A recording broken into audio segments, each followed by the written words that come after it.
උණුසුම් පුවත් ලදසනින් ඔබ වෙතගෙන එන අපගේ YouTube චැනලයට ඔබ සාදරයෙන් පිළිගන්නවා.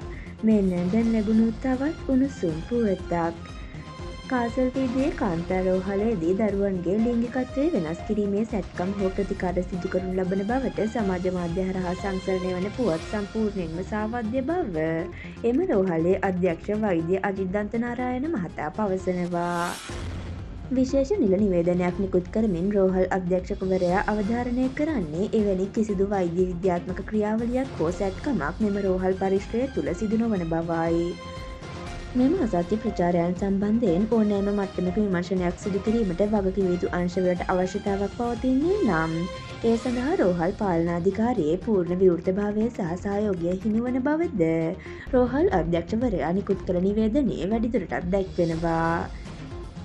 මෙවන් උණුසුම් පුවත් ලදසනින් දැන ගැනීම සඳහා අපගේ YouTube චැනලය සබ්ස්ක්‍රයිබ් කර බෙල් අයිකනය ක්‍රියාත්මක කරන්න.